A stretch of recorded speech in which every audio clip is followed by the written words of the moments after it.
c'est quoi la Fédération béninoise des associations et clubs UNESCO? Comparaison pour comparaison, c'est un peu comme la FEBEFOOT, la Fédération béninoise de football. Il y a Panthère de Djougou, il y a Espoir de Savalou, il y a Caïman d'Abomey, il y a Dragon de Louémé, il y a Requin de Cotonou au niveau du littoral, donc rassemblés qui donnent Fédération béninoise de football.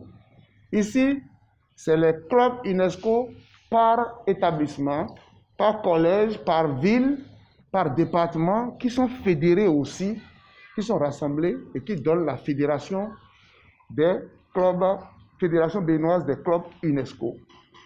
Et ce n'est pas une fédération que nous créons aujourd'hui. C'est là les informations que vous devez avoir. La fédération dont il est question et que Gabin Aloyon dirige avec le soutien de ses aînés, c'est une fédération qui est enregistrée au niveau mondial depuis 1981. Depuis 1981. Donc ce n'est pas une fédération nouvelle créée hier, enregistrée au Bénin ici, que Gabin Aloyon et ses compagnons ont hérité pour direction. Que cela soit bien noté. Vous allez sur le site de l'UNESCO, le site de la fédération, vous tapez, vous allez voir que c'est en 1981 avec le président Moussouvico Antonin. C'est de cela il est question. Et la fédération, elle n'est pas que béninoise. Il y a la fédération togolaise des clubs UNESCO. Il y a la fédération burkinabé des clubs UNESCO. La fédération nigérienne des clubs UNESCO. Et tout ça l'a rassemblé en confédération africaine des clubs UNESCO. Et enfin, fédéré au niveau mondial, Fédération mondiale des associations, clubs et centres UNESCO, FMAQ. Alors, comment une fédération justifie son existence? L'existence légale d'une fédération est tributaire du consentement administratif de la Commission nationale béninoise pour l'UNESCO. Si vous voulez être fédération dans un État du monde, c'est la Commission nationale pour l'UNESCO de ce pays-là qui convoque votre Assemblée générale. Donc, si au Bénin, c'est la CNBU, la Commission nationale béninoise pour l'UNESCO, si cette commission ne convoque pas votre Assemblée générale, ne valide pas vos travaux, c'est que vous n'avez pas fait d'AG. Et c'est la commission qui a convoqué l'AG le 5 décembre 2018 à Porto-Novo et qui a accouché d'un bureau. Voici la secrétaire générale de cette commission-là. C'est elle qui a lancé les travaux. Donc, à la date d'aujourd'hui, voilà celle qui est nommée par le gouvernement et qui est censée convoquer une assemblée générale de la fédération qui doit être validée. Si elle ne convoque pas une assemblée générale de la fédération, c'est que vous n'avez rien fait.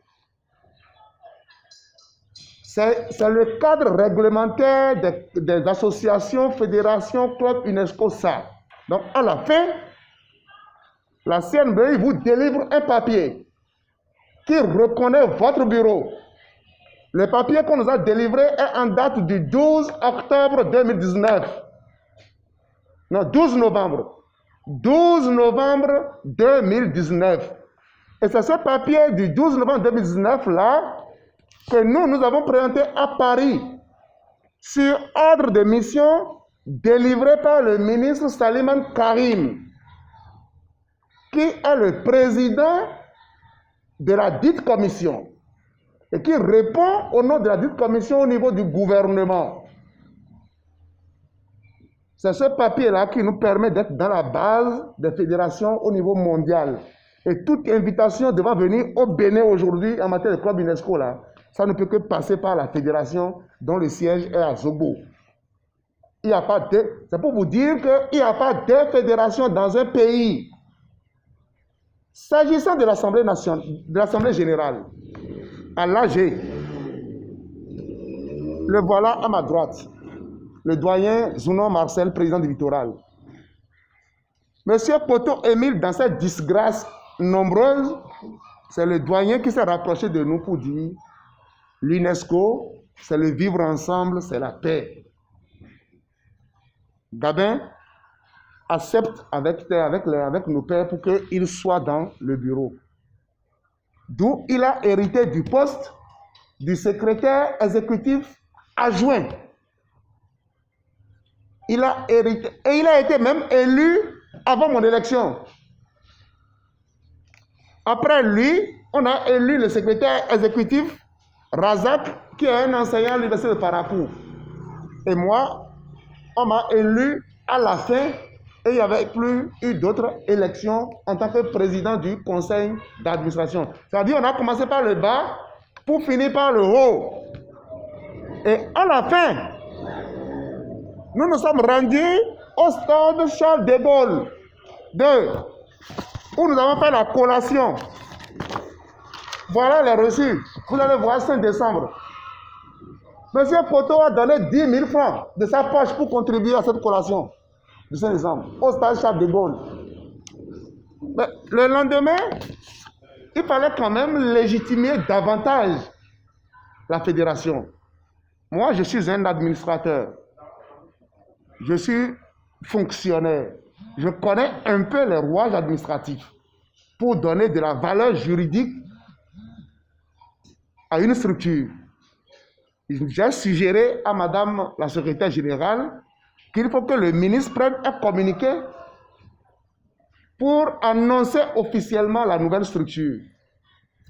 C'est ça la pomme de discorde d'aujourd'hui. Et nous ne devons plus avoir la paix. Alors, dans le communiqué, comme c'est un communiqué qui doit rester sur une page, nous avons priorisé simplement les postes titulaires. Nous n'avons pas mis ici le nom du trésorier général adjoint. Nous n'avons pas mis ici le secrétaire exécutif adjoint. Parce que M. Poto n'a pas eu son nom sur ce communiqué, M. Poto doit aller créer une fédération bis.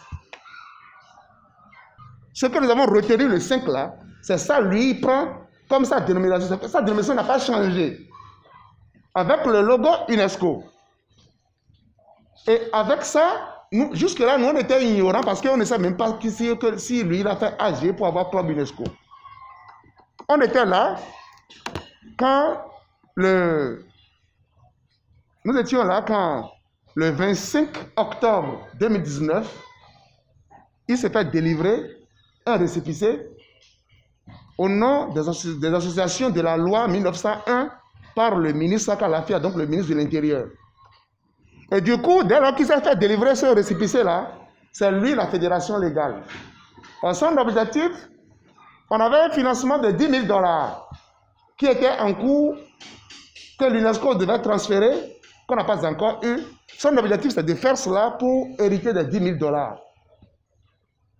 Quand il a eu le récépissé, il a voulu que l'on mette l'argent sur son compte.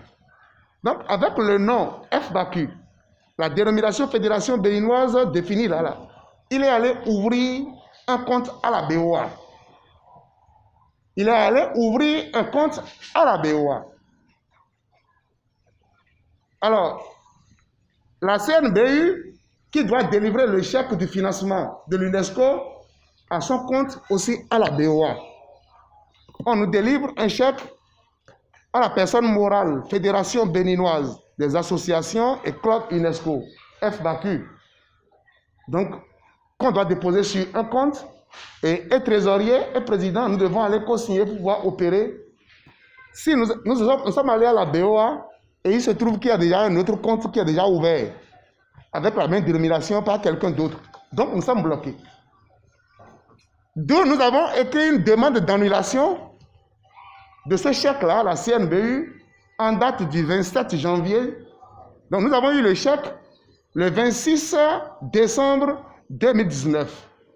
Le 27 janvier 2020, nous avons dû déposer une demande d'annulation de ce chèque pour qu'on délivre le chèque maintenant au nom du président que je suis. Sinon, on ne peut pas percevoir la BOA. Parce qu'il y a déjà un autre FBACU dans les livres de la BOA. avec Poto Émile. Puisque quand les structures bancaires voient récépissé de la préfecture ou bien du ministre de l'Intérieur, ils vous autorisent automatiquement à ouvrir votre compte. Donc, l'activité était une activité qui doit être clôturée au plus tard le 30 mars 2020. Sinon, on retourne les fonds à l'UNESCO. Donc, nous avons pris la responsabilité par devant nous-mêmes de prendre le chèque et nous avons pris les sous et cela a été géré. Et le rapport a été fait, déposé à l'UNESCO. Et l'UNESCO a validé le rapport. La conséquence directe de la validation de ce rapport, c'est que sur 7 projets que le Bénin a demandé en 2020-2021, l'UNESCO vient de financer 5. Or, si vous n'avez pas déposé votre rapport de tous les projets que vous avez par le passé, c'est que l'UNESCO ne finance plus d'autres projets pour vous. Donc, le Bénin, aujourd'hui, a déjà gagné 5 nouveaux projets sur 7, et il reste 2 que l'UNESCO continue d'étudier jusqu'en 2021. À Porto Novo, ce matin-là, je me rappelais encore comme si c'était tout à l'heure, parce que M. Poto, ses amis voulaient l'injecter du bureau. Fort heureusement, on leur a parlé et ils ont accepté le mettre dans le bureau et il a accepté. Il a été adjoint au poste de, je ne me rappelle pas, secrétaire exécutif adjoint. Donc il a fallu qu'il soit en train de vouloir créer, ou il a créé une fédération bis, alors que dans les textes de l'UNESCO, nonobstant même qu'il soit allé chercher un récépissé, loi 1901, c'est l'ancienne fédération ou l'ancienne association Club UNESCO qui a droit de citer. Donc du coup, je pense que nous ne devons pas polémiquer. Nous ne devons même pas être en train de lui répondre. Il est assigné en justice, il n'a qu'à répondre de ça. Et deuxièmement, je voudrais souhaiter que l'on puisse remettre à niveau les vraies valeurs de l'UNESCO, à savoir que toute fédération de l'UNESCO dans tout pays qui n'est pas portée par la commission béninoise pour l'UNESCO du pays, qui n'est pas portée par le ministère de l'enseignement, c'est secondaire, primaire maternelle, qui n'est pas portée par le ministère de l'enseignement primaire maternel, qui n'est pas porté par la commission béninoise pour l'UNESCO, toute fédération de tout pays qui n'est pas. Ces soutiens ne sont que des fédérations fictives, parce que ces fédérations ne sauraient être homologuées à Paris. Le poste de DAF voulait solliciter son appui pour sa propre évolution, reviennent aujourd'hui accuser à la fois la SG de la CNBU, où j'ai d'ailleurs fait mon stage, et où Poto ne pourra plus aller sans avoir peur. Poto, aujourd'hui, il veut livrer une bataille qui n'a pas raison d'être.